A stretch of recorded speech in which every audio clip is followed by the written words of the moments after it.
오늘 우리에게 주시는 말씀은 창세기 29장 1절에서 14절 말씀입니다. 만남은 우연이 아닙니다 라는 제목으로 은혜를 나누겠습니다. 첫 번째, 흔들리지 않고 가야 할 길을 가야 합니다. 오늘 본문 1절에서 4절 말씀입니다. 그 후 야곱은 여행을 계속해서 동방 사람들의 땅에 도착했습니다. 야곱이 보니 들에 우물이 있었습니다. 그리고 그 우물 곁에는 양떼 세 무리가 엎드려 있었습니다. 이곳에서 양치기들이 양들에게 물을 먹이는데 그 우물의 입구에는 커다란 돌이 놓여 있었습니다. 양치기들은 양떼가 다 모이면 우물 입구에 있는 그 돌을 치우고 양떼들에게 물을 먹인 다음 다시 그 돌을 우물 입구에 덮어놓곤 했습니다. 야곱이 그들에게 물었습니다. 내 형제들이여, 여러분은 어디에서 왔습니까? 그들이 대답했습니다. 하란에서 왔습니다. 야곱은 베델을 떠나 외삼촌 라반의 집으로 향했습니다. 야곱은 동방 사람들의 땅에 이르러 우물가에서 하란에서 온 목자들을 만났습니다. 아직 하란에 도착하지 못한 상황에서 하란에서 온 사람들을 만난다는 것은 쉽지 않은 일이었습니다. 하지만 야곱은 하나님의 인도하심으로 외삼촌 라반이 살고 있는 땅의 사람들을 만나게 되었습니다. 하나님이 인도하시고 계심을 믿고 있습니까? 야곱의 최종 목적지는 가나안 땅입니다. 그러나 그 땅에 이르기 위해 지금은 외삼촌 라반의 집으로 향하고 있습니다. 우리도 최종 목적지인 새하늘과 새 땅에 이르기까지 순례의 길을 걸어갑니다. 야곱을 라반의 집으로 인도하신 하나님께서 우리의 길도 인도하심을 믿으시기 바랍니다. 삶에 대한 분명한 목적을 깨닫고 있습니까? 분명한 목적이 있는 사람은 흔들리지 않고 자신이 가야 할 길을 가야 합니다. 사도 바울이 표대를 향해 달려갔던 것처럼 성도는 부르심의 상을 향해 구원의 날까지 달려가야 합니다. 분명한 목적이 있습니까? 분명한 목적이 있다면 목적이 하나님으로부터 온 것인지 아니면 자신의 욕심을 따라 스스로 만들어낸 것인지 철저히 점검해 봐야 합니다. 세상의 가치관에 의해 만들어진 목적은 세상이 요동칠 때마다 우리의 인생도 흔들고 잘못된 길로 가게 합니다. 인생의 목적이 무엇입니까? 하나님으로부터 온 인생의 목적은 하나님 말씀이 우리 발에 등이 되고 우리 길에 빛이 되어 바른 길로 인도하십니다. 두 번째, 만남은 하나님의 축복입니다. 오늘 본문 5절에서 12절입니다.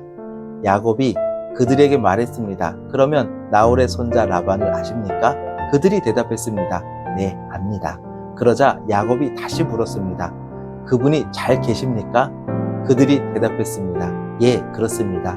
저기 라반의 딸 라헬이 양을 몰고 오는군요. 야곱이 말했습니다. 그런데 아직 한낮이라 짐승들을 모아드릴 때가 아니지 않습니까? 양들에게 물을 먹이고 가서 풀을 뜯게 하시지요. 그들이 대답했습니다. 우리는 그렇게 할 수 없습니다.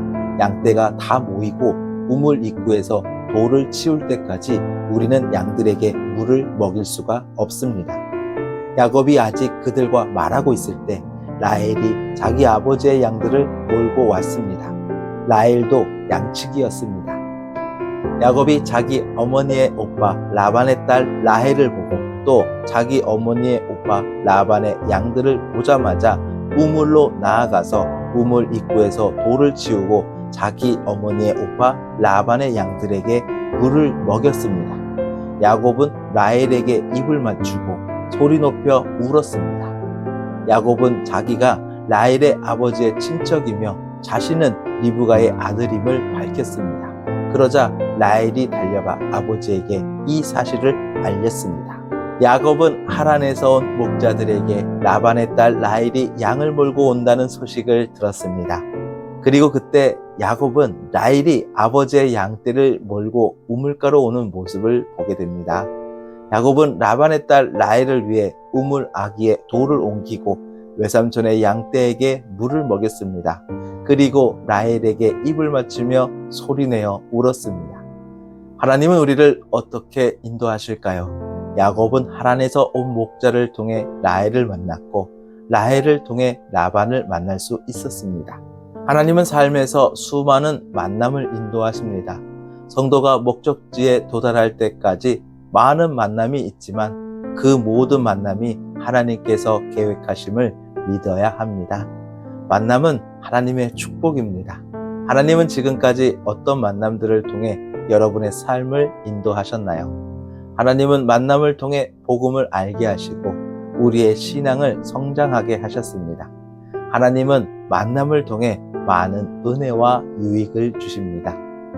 특히 성도들 간의 만남은 매우 중요합니다. 우리는 하나님이 주신 은혜를 기억하며 서로를 격려해야 합니다.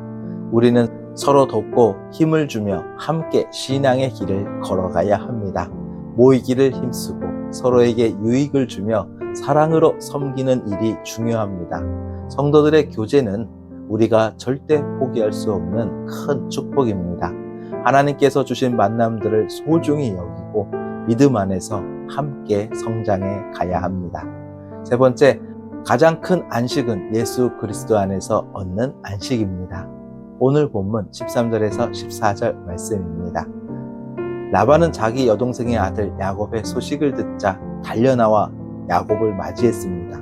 라반은 야곱을 껴안고 입을 맞추고는 자기 집으로 데려갔습니다.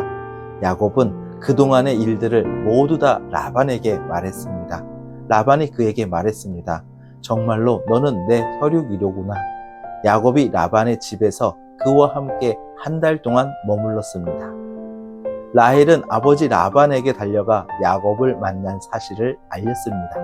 그 소식을 들은 라반도 서둘러 야곱에게 달려와 야곱을 반갑게 맞이하고 자신의 집으로 데려갔습니다. 야곱은 오랜 시간 홀로 외롭게 여행했지만 이제는 따뜻한 환대를 받게 되었습니다. 외삼촌 라반의 집은 돌베개를 베고 잠을 자던 나그네였던 야곱에게 안식처가 되었습니다. 우리는 예수 그리스도를 만나 인생의 무거운 짐을 내려놓고 참된 안식을 얻게 됩니다. 야곱이 힘든 여행 끝에 외삼촌 라반의 집에서 누린 안식은 결국 예수 그리스도 안에서 누리는 참된 안식을 떠올리게 합니다. 가장 중요한 만남은 예수 그리스도와의 만남이며 가장 큰 안식은 예수 그리스도 안에서 얻는 안식입니다. 성도는 예수 그리스도를 믿음으로 하나님의 가족이 됩니다. 가족을 떠나 도망쳐야 했던 야곱이 외삼촌 라반에게서 따뜻한 환대를 받고 가족으로 받아들여졌던 것처럼 우리도 하나님의 가족으로 받아들여져 모든 복과 안식을 누리게 됩니다. 여러분은 예수님 안에서 참된 안식을 누리고 있습니까? 우리는 이미 예수님께서 주신 안식을 맛보고 경험해야 합니다. 매일 예수님이 주시는 참된 안식 안에 거해야 합니다. 우리에게 필요한 것은 믿음으로 예수님이 주신 안식에 참여하는 것입니다. 아직 참된 안식을 누리지 못하고 있다면 예수님의 십자가를 더 깊이 묵상하며 그 은혜를 마음에 새겨야 합니다. 기도드리겠습니다. 살아계신 하나님 아버지, 길에서 흔들리지 않고 하나님께서 인도하시는 길을 믿음으로 따르게 하옵소서. 저희의 목적이 하나님께서 주신 것인지 아니면 세상의 욕심으로 만들어진 것인지 늘 점검하며 하나님이 주신 목적을 따라 살아갈 수 있도록 인도하여 주시옵소서. 하나님께서 허락하신 모든 만남을 소중히 여기고 서로를 격려하며 신앙의 길을 함께 걸어갈 수 있도록 인도하여 주시옵소서. 예수님의 십자가를 더 깊이 묵상하며 그 은혜를 마음에 새길 수 있도록 도와주시옵소서. 저희에게 영원한 안식을 주신 예수 그리스도의 이름으로 기도드립니다. 아멘.